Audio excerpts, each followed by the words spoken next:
మీకు దేవుని గురించి చాలా తెలుసా? అయితే ఒక ప్రశ్న. సాతానును ఓడించేది బైబిల్ జ్ఞానమా? ఉపవాసమా? గంటల తరబడి ప్రార్థించడమా? దేవుడు ఈరోజు మనకు ఒక విషయాన్ని జ్ఞాపకం చేస్తున్నారు. స్తుతించని వ్యక్తి విజయాన్ని పూర్తిగా అనుభవించలేడు. జూన్ 12 అలసిన వానికి ఊరడించు మాటలు. బ్రదర్ భక్సింగ్ గారి మినిస్ట్రీ నుండి సేకరించిన డైలీ మెడిటేషన్ సమరీని ఈరోజు కలిసి ధ్యానిద్దాం. మన ప్రభువైన తండ్రి దేవుని ప్రేమలోను రక్షకుడైన యేసుక్రీస్తు కృపలోను మీ అందరికీ శుభములు. స్తుతించని వ్యక్తి విజయాన్ని పూర్తిగా అనుభవించలేడు. ఈరోజు ధ్యాన వాక్యం కీర్తనలు 147 అధ్యాయము 1 వచనం. యెహోవాను స్తుతించుడి, మన దేవునికి స్తోత్రగానం చేయుట మంచిది. ఇశ్రాయేలీయులు అరణ్య ప్రయాణం ప్రారంభించినప్పుడు యూదా గోత్రము ముందుగా నడిచేది. యూదా అంటే స్తుతి. ఇది దేవుడు మనకు నేర్పించే ఒక గొప్ప ఆత్మీయ పాఠం. మన జీవితంలో కూడా స్తుతి, ఆరాధన మొదటి స్థానంలో ఉండాలి.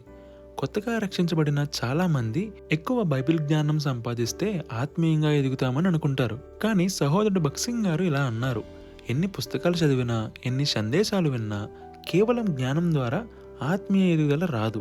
ప్రతి విషయంలో దేవునికి కృతజ్ఞతలు చెప్పడం, ఆయనను స్తుతించడం, ఆరాధించడం ద్వారా మనము ఎదుగుతాము. ప్రతి ఉదయం ఏ కోరికలు చెప్పకముందు, ప్రభువా మీ సన్నిధిలో ఉండడానికి వచ్చాను, మీ స్వరాన్ని వినడానికి వచ్చాను, మీ మహిమను చూడడానికి వచ్చాను అని చెప్పండి.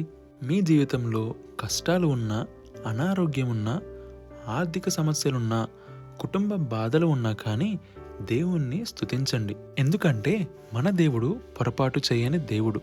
ఆయన అనుమతించే ప్రతి పరిస్థితి వెనుక ఒక ఉద్దేశం ఉంటుంది. ఫర్ ఎగ్జాంపుల్, ఒక వ్యక్తి ఉద్యోగం కోల్పోయాడు.